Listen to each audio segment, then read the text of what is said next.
Welcome to Uncaged. Today we're speaking with Jeff Potter. So Jeff is the founder and CEO of Manifest, which is a lifestyle and travel club that delivers custom crafted getaways to iconic destinations around the US.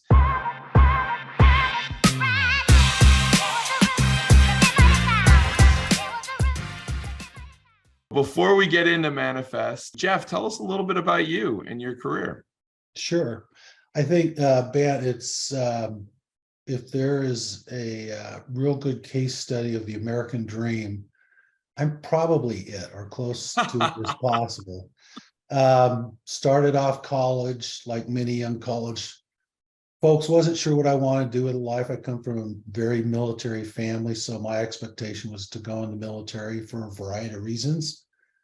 That didn't work out. So I was in the middle of college and, went to my parents. I was actually cleaning airplanes for the old Frontier Airlines and had an opportunity to go become, in essence, a ticket agent. And so took that step and through 6, 7 different airlines, just gradually found this path and ultimately had the honor and the pleasure to become a airline CEO. I became CEO at Frontier Airlines, and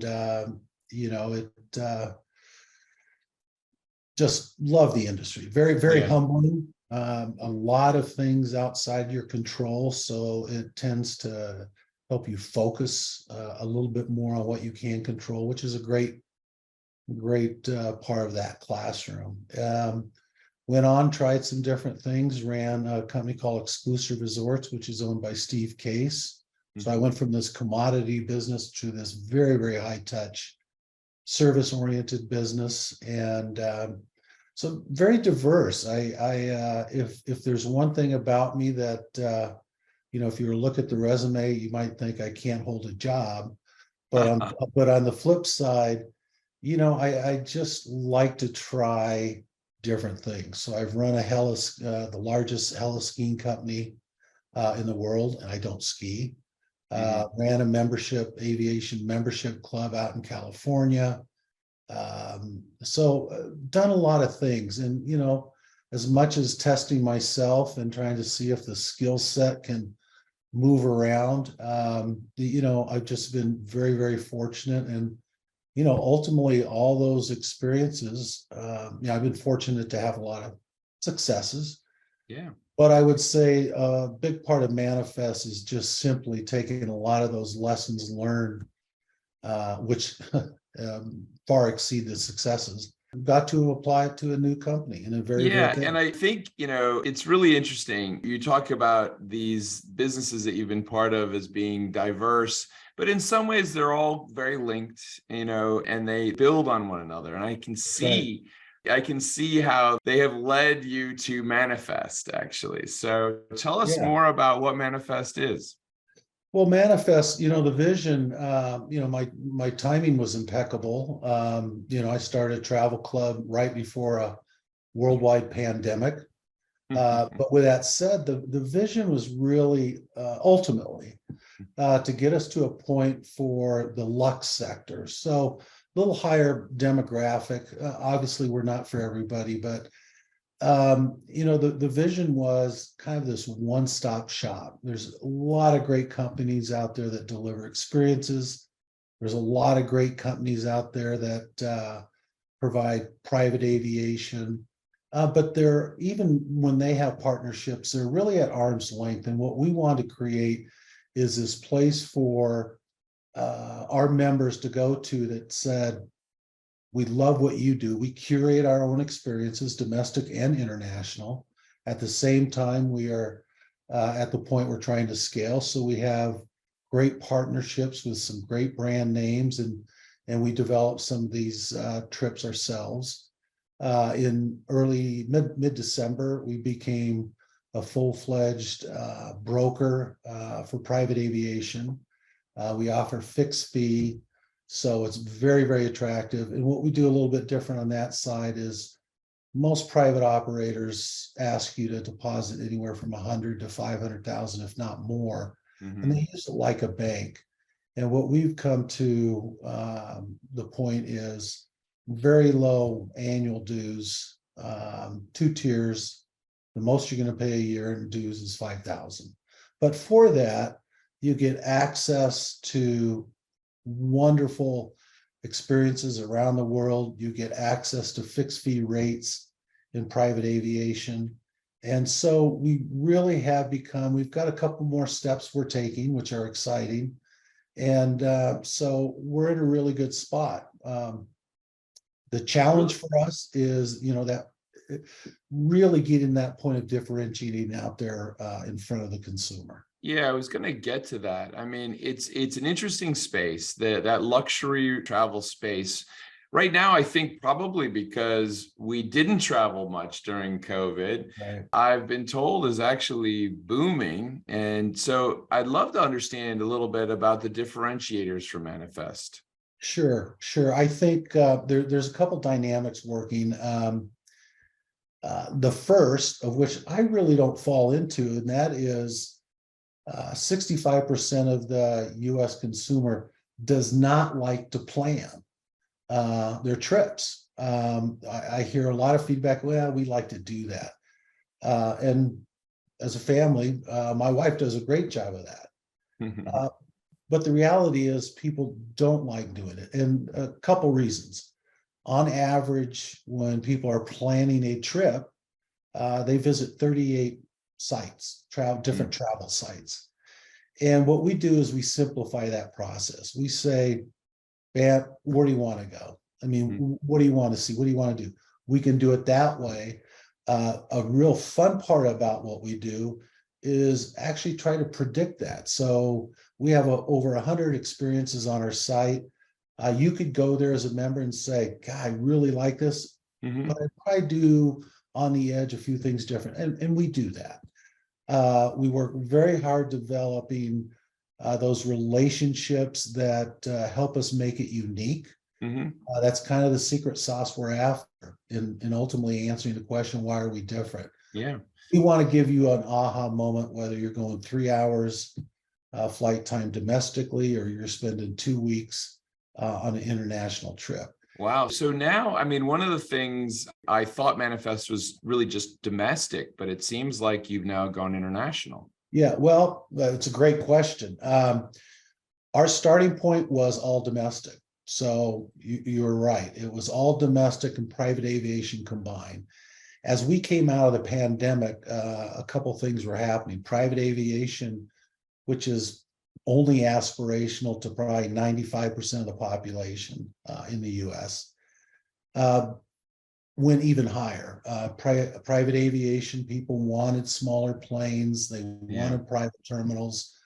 And so what happened is prices, in essence, doubled. And so it went from purely aspirational to the vast majority of the population to almost totally unrealistic to the vast majority. Yeah. So last March, April, we were faced with a decision is, do we want to still try to communicate to actually what had become a shrinking audience because of the price, or do we kind of bifurcate the offering, which is what we did. So at the point we did private aviation, if you want to get to a particular experience on your own, great. But what happened out of that is it allowed us to start going international. And when you touched upon pent-up demand and booming, it really is, although it's balanced, the international sector has really taken off. And true to form, there is a pent-up demand. A lot of what was canceled during the pandemic got put into, trips got put into 2022, 2023. So it's kind of challenging to find a good experience if you want to go international. But at the same time, we're booking 2024 and actually starting to touch on in early 2025. That's great. I mean, honestly, as a customer, I have to say, finding a company, a trustworthy group that can help you plan that travel.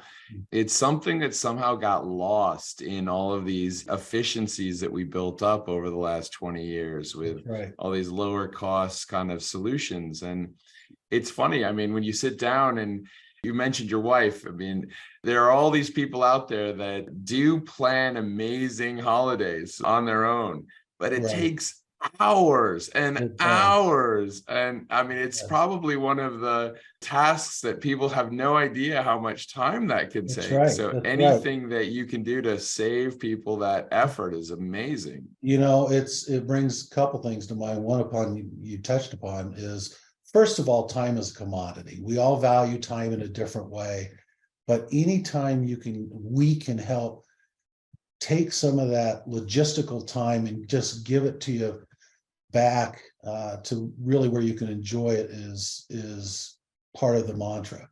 The other piece is, and what you said, is trust. I think coming out of the pandemic, whether folks use a travel agent, join a club like ourselves, which obviously we hope, trust is a huge factor.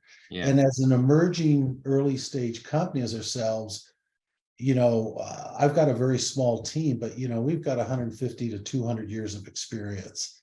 And so that means a lot to folks. But because we're kind of early in that trajectory of what we hope is a long running company and club, is we offer, on the dues, we offer a money back guarantee. Listen, if Bat joins and we try a few things, and at the end of a year, you say, we really haven't used the service. You may have benefited from this or that, but if you haven't used the service, private air, gone on a trip, that type of thing, and you want your money back, no fine print, no questions asked, you get it back. Wow. That's great. I mean, that is a strong element to building that trust there. I honestly just find myself overwhelmed by the amount of travel data that's out there, and really just trying to understand what is meaningful and not is, Right. having a guide would be Right. so valuable. But let me change gears here, Jeff, and ask you a little bit about your passion for the travel space. So it sounds like, you've clearly been in this world for your whole career, but what drives you every day? What drives me is just our ability to travel the world. And, it's not how you get there, but it's the destination. Mhm. And, when you reflect on coming home, I'm one of those people that, couple things. I'm a creature of habit. So if I go to a trip, I really enjoy it, I want to go back. That's Mhm. great. But for those folks, also, we like to try new things. It's exciting. And whether it's a 2-hour flight domestically, I have found out that there's so much of this country that is yet undiscovered by most of us. Mhm. There are these little gems out there, and it could be a 3-4 day trip, and it's an aha moment. and Yeah. and and for us, seizing upon what is unique to a particular member is the challenge, Mhm. but it's also what keeps us going. So I think deep inside all of us, we want to travel. It may mean it's Yeah. a wide variety of what that may mean to a particular person or persons. But finding those, in fact, I just saw an article literally the last couple of days, and it talked about U.S. consumers wanting to go where people don't go. So the article listed, if you want to go here, and very popular, try this or try Yeah. this destination. And I went through that list, and I'll give you an example. One said Croatia is huge right now. Yeah. We were fortunate about 10 years ago to take a cruise down the Dalmatian coast. And if you'd asked me before that trip, is this one of your top 10? No, it probably would have been in my top 50. Yeah. But we got invited, we went, and we discovered Montenegro. I can't Right. wait to go back. And that's what this article said, is if you're big on Croatia, that part, of the Dalmatian coast, try Montenegro. Now, Great. there's going to be a shift next year because everybody's going to Montenegro. But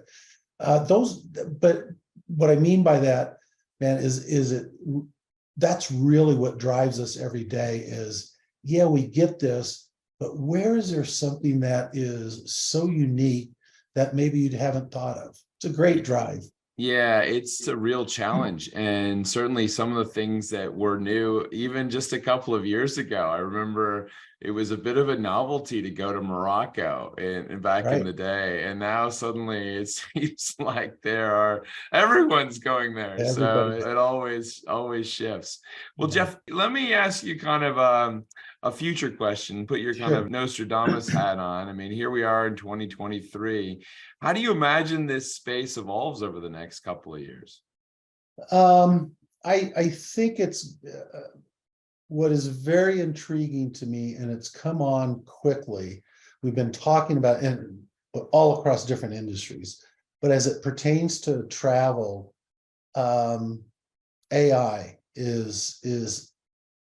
the potential of being a game changer. You've already seen some travel sites kind of put it in the forefront. And there's a capability to develop an itinerary. I'm not sure how good they are, but I've always focused on artificial intelligence as it relates to travel, of understanding the customer. The drive is, I want to know what you want to do before you know it. But how it's evolved just so quickly is really telling me something else, and that is, the scary part is actually turning the keys over to you, and you talking, and that helps us accelerate the development of what that trip might look like. So it's great. I happen to believe in this space, human intervention and this human interaction is critical. I saw it at Exclusive Resorts. I saw it at CMH Heliskiing. What I mean by that is we had great technology in both spots, and we have great technology here. But ultimately, these are big enough decisions, again, even if they're long weekends, that people's going on that trust issue, they're going to want to interact with, this is what I see online, but is this really what it is? And they want to have that human interaction. So the dynamics between that and AI to me are very interesting. I love it. I think you're spot on. I mean, the idea of that kind of a combination of two sides of being human, human touch, which is just the ability to understand the nuances of the customer, but also kind of making those synaptic leaps that we would have to make in terms of understanding your customer and that experience that they're trying to build. Certainly machine learning is going to play a huge role in supporting some of the basic steps, but we all know that to make those experiences that you and Manifest design, to make them truly special, it requires a different level, right? It's a different level of knowledge. Yeah.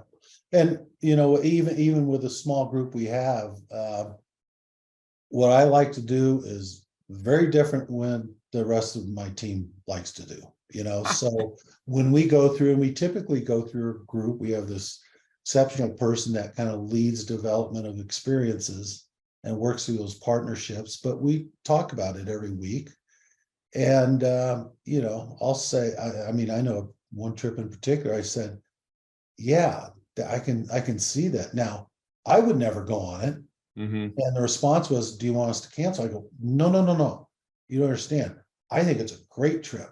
I would never go, but I've got very specific ideas on where I want to go, what I want to do. And when I get home and I reflect and, create those memories, they're a lot different than others. And so, if you and I are in a room along with 8 others, we're going to come up with 10 different ideas. I love it.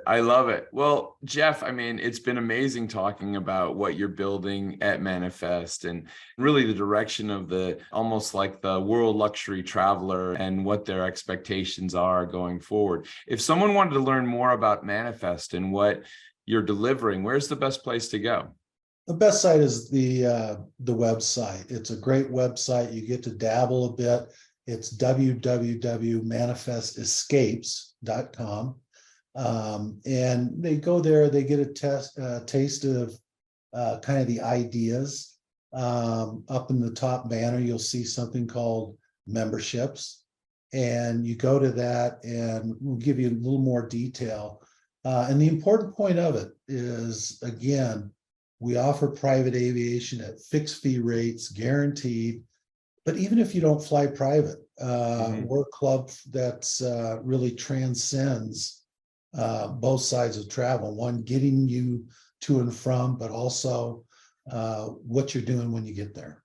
That's amazing. Well, Jeff, I love it. You're making me think of planning lots and lots of trips and how I go about this. I might have to call Manifest for some advice. Got it. But we've been speaking with Jeff Potter. He is the founder and CEO of Manifest, which is a lifestyle and travel club that delivers custom crafted getaways to iconic destinations around the world to its members that change the way they can enjoy life. Jeff, thank you so much for being on UNCAGED today. And we look forward to having you back. That sounds great. Thanks, Pam. Cheers.